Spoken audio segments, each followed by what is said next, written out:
Installez-vous confortablement. Prenez vos aises dans un fauteuil, sur une chaise, à même la terre, à même le sol, dans votre jardin ou allongé dans votre méridienne ou dans votre canapé. Je vais vous raconter un récit, une histoire à la fois vraie et fausse, à la fois unique et universelle.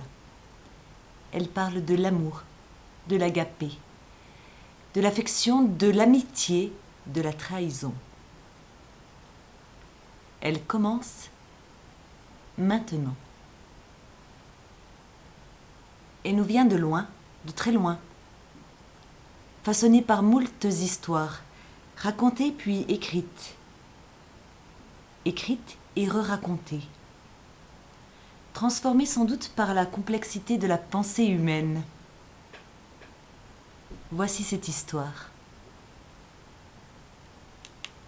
D'abord, saluez-vous les uns les autres par un saint baiser. Ceci est le conseil de Paul dans Romains 16,16 et ceux de Timothée et de Pierre, pour une église fraternelle et unie en Christ et pour toutes ces églises émergentes. De baisers, avant eux, il n'y en avait pas dans ces pages jusqu'à ce moment fatidique dans lequel le monde bascule après le baiser. Celui dont nous parlerons plus tard.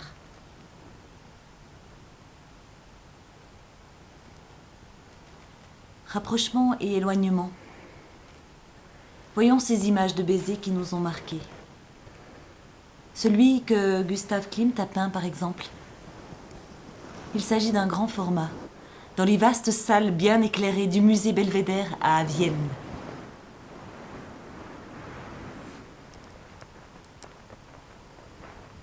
Il n'est plus question de savoir comment ces deux êtres se sont rapprochés, car la symbiose entre eux est déjà totale. Un. Et pourtant deux chairs visibles au niveau des têtes, du cou de l'homme, de l'épaule et des pieds de la femme. Le contact est fusion, chaud comme l'or partout présent dans ce tableau. L'homme baise la joue de la femme, elle, l'aspire à part sa peau. Les pressions des mains sont saisies, appui, frôlement, tenue. Ce tableau est, selon Klimt, de l'or dans la nuit de Vienne. On dirait que l'homme a ses pieds pris, qu'ils sont enfoncés dans une épaisse parcelle fleurie, tandis que la femme est à genoux sur cet enchevêtrement végétal et floral. Ce tableau est pénétrant de sensualité, d'amour, de spiritualité. C'est le baiser de la passion, de la reconnaissance des yeux fermés, des yeux mi-clos, des yeux ouverts. On le retrouve sur des boîtes à biscuits, des tasses, des tatouages, une voiture, un manteau pour chien, des étuis en tout genre. Ainsi, le beau est mis partout. À voir s'il le reste.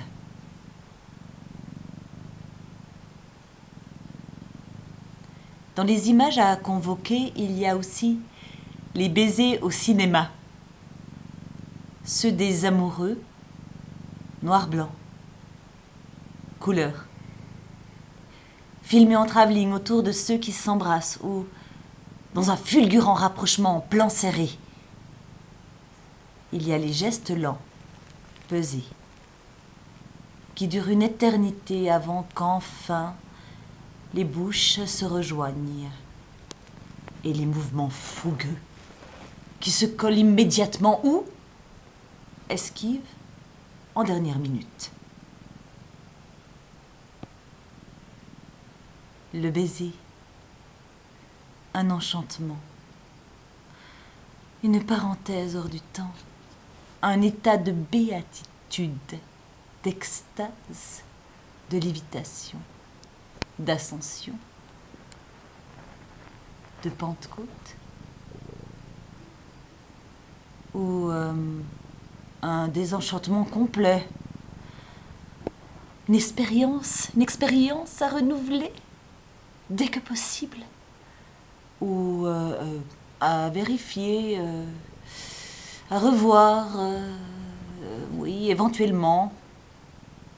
À éviter à l'avenir. Oui, oui, oui.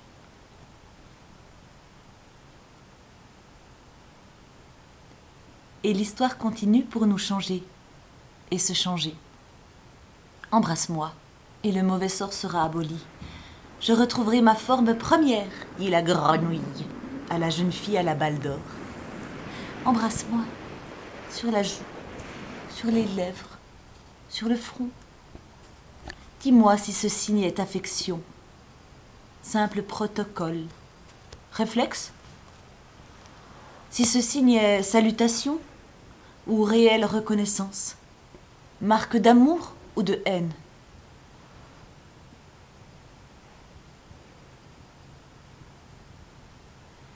Les pages du livre se tournent.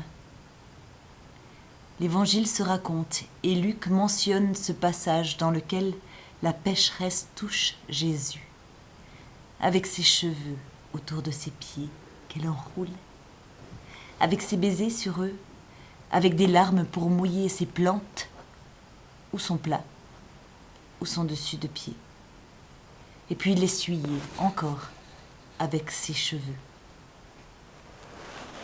La fin de ce chapitre 7 au verset 45 se termine ainsi. Quand Jésus dit aux pharisiens « Je suis entré chez toi, tu ne m'as pas donné d'eau pour mes pieds. Tu ne m'as pas donné de baiser, tu n'as pas répandu d'huile sur ma tête. Mais elle a fait tout cela. Et bien plus encore. Et ses péchés sont pardonnés, puisqu'elle a beaucoup aimé. » Et la chute a souligné en gras. Mais celui à qui l'on pardonne peu, aime peu.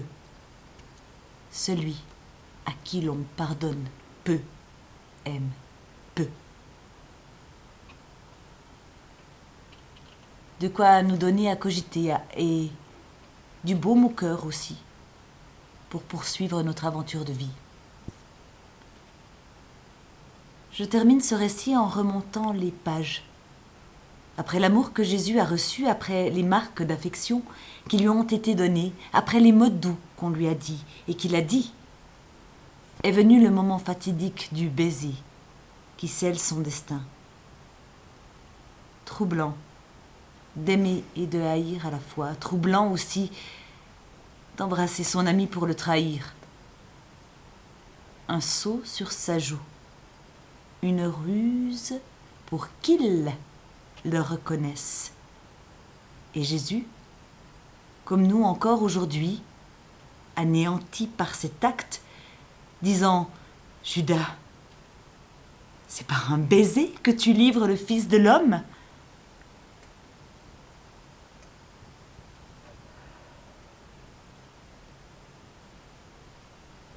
L'amour et la haine marchent ensemble, côte à côte.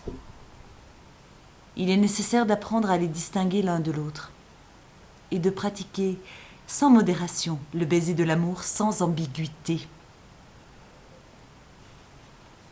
Voilà. Ce récit est fini, mais l'histoire continue.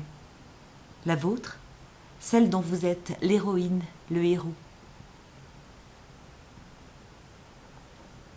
Du bien à vous, qui que vous soyez, où que vous soyez.